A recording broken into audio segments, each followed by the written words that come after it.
Kamusta po mga katambay?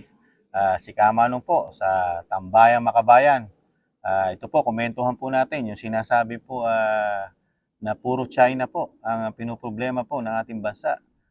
Sa kabila po ng napakalaking problema ng bansa natin, lalo sa kahirapan, siyempre, korupsyon, at nandiyan pa ang droga, krimen, mga kaliwang grupo, terorista. Pero ang ina-action po ay puro karagatan na kahit po sa survey, sinasabi po ng survey, napakaliit na porsyento lang po ng mga Pilipino na sumasang-ayon po na makipaggera tayo, makipagtalo sa China. Halos 6% lang po ng survey ng mga Pilipino. Pero ang pamahalaan po, gumugugol po ng isang damukal na pera po dito po sa karagatan. Ito po mapapainggan po natin sa mga magagaling po nating mga commentator o nag-a-analyst ni si Kamentong at si Ching Paras. Ito po, pakinggan po natin mga katambay. Mga anyo ng tubig. Kaya kung maaari ay basahin natin ito. Sige po. Mailatag natin. Ito po, yan. Alam mo naman mga kababayan, itong issue sa China ay parang naging pabigat sa ating bansa ngayon. Kasi kung tusin mo sa mga survey, SWS, Pulse Asia, itong issue tungkol sa sovereignty, issue sa agawan, kuno ng mga territory, ay does not really matter to the Filipino people. Kasi doon sa survey na tinitingnan kung ano ba ang malaking naging problema ng ating mga kababayan, ang numero unong problema ay yung inflation, unemployment. Economic. It's more of economic. Ang inflation dahil wala po tayong enough na mga products na mabibigay sa ating mga kababayan. Kaya napakataas ang presyo. Coupled with smuggling. Coupled with bad governance. Ito po ang nangunguna. At saka unemployment dahil walang sapat na pera ang tao na may Google para mabili ang mga matataas na pagkain. Yun po ang tama. Nagiging bothersome sa ating mga kababayan. Doon sa hierarchy of issues. Number 10 or 7 to 10 lamang ang issue sa South China Sea. Specifically, 6%. 6% lamang ang naniniwala na dapat intindihin ng gobyerno. Ito po. Saan nakatutok ang... Ito po ang sunod natin, yung kay Secretary Gibo naman po, na talagang nagiging matapang. Tayo ang hinaharang. So anong gagawin natin? Titihaya na lang. Hindi naman siguro pwede. Kung talaga siguro, hindi sila natatakot na ihayag sa buong mundo ang kanilang claim, bakit hindi tayo magpa-arbitrate sa ilalim ng international law para maliwanag sa lahat kung ano ang karapatan ng kahit sino. Bakit ayaw nila? Nakakatawa ito si Bo Gibbs. Si Bo Gibbs, ito kasabay ko rin ito sa Kongreso. With due respect, ibang-iba yung kanyang attitude. Nung panahon ni Gloria Macapagal Arroyo, naging Secretary of National Defense na rin ito. At dahil ambisyoso, tumakbo pa ng pagkapangulo at kulelat. Tinulungan ko na gusto ito, pero wala eh. Walang amor sa kanya ang taong bayan. Now, sinasabi niya, magpa-arbitrate. Where were you? Were you not born yesterday? Gibo? Hindi ba pinagkakalandrakas natin yung, pinagyayabang natin yung panalo tayo sa arbitration? Ano pang arbitration pinagsasabi mo? Were you hiding all these years? During the time of Noynoy Aquino? Under what rock? Where were you hiding? You were hiding because you were defeated candidate. Noynoy Aquino was the president at ito yung You were mga maniobra. You were licking your wounds. Kanyang maniobra at kaya tayo nagka 11 dito. Paringado, ano masasabi mo dyan sa speech ni Ibo Teodoro?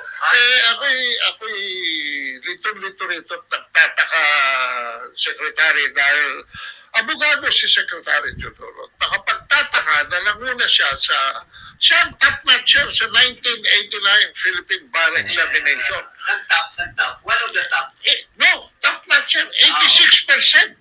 Oh, At nakamit niya kanyang Master of Law tayo salud. sa Harvard Law School at Doctor of Laws sa West Negros University. And talagang inalagaan pa yan ng idol ko si Boss Danding.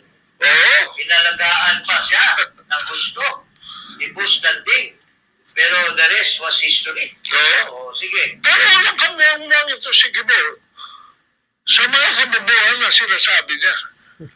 Alam mo, with all due respects, Mr. Secretary, hindi na kailangang mag-arbitration pa. Nagawa na ito. Ibig sabihin lamang, hindi mo pa pala nababasa ang 2016 arbitral ruling hanggang ngayon. Ayan. Ano ang unang issue dito na kine-question mo? Ha? Ang unang issue dito na kine-question mo ay ang soberanya ng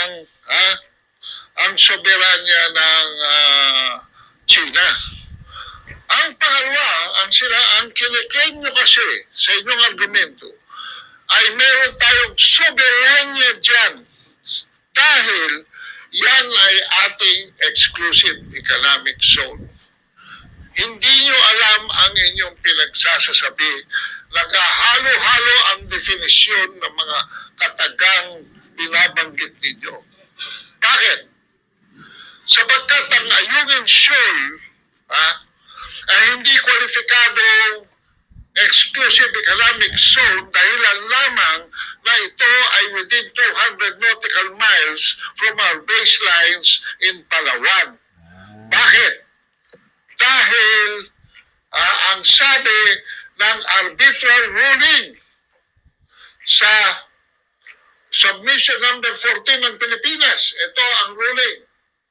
Sa paragraph 1161, sinabi ng arbitral ruling, hindi pwede magka-jurisdiction dito ang tribuna under UNCLOS. At sa 1162 paragraph, sinabi niya kung bakit. Because the area is quintessentially good military situation. Militarized yung area. Okay. Mga kababayan, dadagdagan ko lang yung sinasabi. Unang-una, noong panahon ni Noynoy Aquino, sinadya ni even before Noynoy Aquino. Yan po mga katambay, mahaba pa po yan. Yun po, napangaralan pa po ng magagaling po nating mga commentator, mga nag-analyst. Ang secretary po na si Ibo Teodoro, isa pala itong napakagaling na abogado at may master degree at top notcher po sa bar, top notcher. Pero hindi niya po alam yung kanyang pinapasok at siya po abogado at hindi niya po binabasa yung desisyon po na sinasabi niya international na doon tayo nagsampa ng kaso, di ba? At yung ruling, hindi niya po binasa ang ruling po na tayo po yung nanalo ron, claimant. At hindi pala natin halos pwedeng i-claim yun. Dahil hindi po nasasakop po halos at military.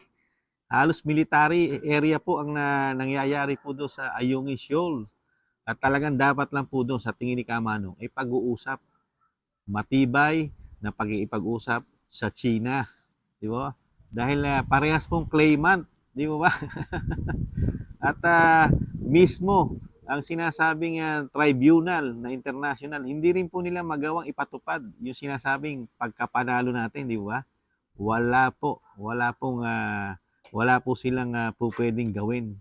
Dahil wala naman pong makasundaluhan yan, yung tribunal, di ba? At sino po ang magpapatupad para paalisin po ang mga warship na mga barko po na warship po ng China. Di ba? Yung mga warship po nila na kilalaki. Di ba? Mga barko nila. Sino papalis doon? Pilipinas. Amerika. Amerika kailangan din ng China. Meron din mga kasunduan yan na hindi natin alam. Di ba? Dahil sa ekonomiya, kailangan ng Amerika at China sa ekonomiya, lalo sa kaperahan. Di ba? Dahil ang Amerika ngayon ay nagkakaproblema rin po ang ekonomiya, ang kaperahan, dahil po sila na nasusuong din sa gastusin, lalo sa mga pagsuporta sa gyera. Di po ba? Kaya mahirap po yung puro tapang. At ang mga Pilipino, nagsalita na po, mga katambay. Ang problema ng Pilipinas, kahit sa survey ng Pulse Asia at ng SWS, maliit na porsyento lang po ang mga Pilipino na sumasang-ayon po diyan sa pakikipag-iringan natin sa China. Halos 6% lang po. Pero ang majority ng Pilipino, ang kanila pong gustong mangyari sa atin, tugunan po. Ang majority ng Pilipino sa survey, tugunan ang pangangailangan ng Pilipino, kahirapan. At ang nahandyan pa mga korupsyon, di ba? Mga smuggler. Tama, nahandyan kumpleto lahat, ni droga. Tapos napakamahal na mabilin. At walang maibigay na trabaho ang gobyerno. Di ba? Dahil nauubos ang pera. Diyan po sa West Philippine Sea. Diyan po nakalagay ang malaking pera po ng budget ng Pilipinas ngayon. Ginugugulan nila ng gastos. Pero yung mga Pilipino na hikahos, nandiyan ang problema. Wala. Kaya mismo itong mga analyst natin na talagang nagsusuri ng gobyerno natin, talagang hindi nila nagugustuhan ang ginagawa po na diskarte ng ating pamahalaan ngayon. Ibang-iba po. Ibang-iba talaga sa diskarte ni dating Pangulong Duterte, mga katambay. Maginhawa kahit pa paano ang buhay at mapayapa sa loob ng 6 na taon, kahit sandamukal na kalamidad ang nangyari sa atin. Nalagpasan ni Pangulong Duterte po yun. Pero ito, kahirapan pa lang, kawalan ng trabaho, pagmahal ng bili, hindi masolusyonan. Ang gagawin lang sa atin solusyon, puro sa West Philippine Sea, doon po dinadala. Makakabuhay po ba sa atin yun? Yung ginagawa po na kapahamakan pa, ibibigay sa atin, mga katambay, di po ba? Nakakalungkot lang. Kayo po, mga katambay, ano po ang masasabi niyo po, lalo dito po sa ating magagaling na commentator at analyst na nagsusuri po sa ating bayan? Si Kamanong po ay sang-ayon po sa lahat ng sinabi ni Kamentong at ni Kajing Paras sa kanilang mga pag-aaral sa ating lipunan, lalong-lalo na sa gobyerno natin ngayon at sa West Philippine Sea at sa problema ng bayan. Yan po, mga katambay. Muli po, nagpapasalamat po si Kamanong sa mga gusto po nitong ating maliit na channel. Siyempre, Tambayang Makabayan. At nag-iiwan pong taste lang tayo, mga katambay. Taste lang. Makakabangon pa tayong muli. Bye-bye!